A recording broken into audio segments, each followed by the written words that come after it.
Subscribe to our channel by clicking the subscribe button.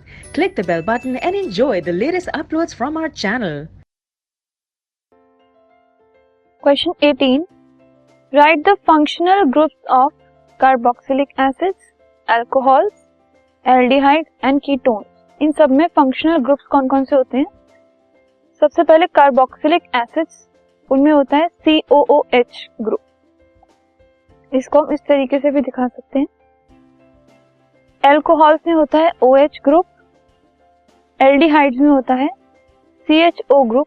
इसको इस तरीके से भी हम दिखा सकते हैं. और कीटोन्स में होता है CO ग्रुप.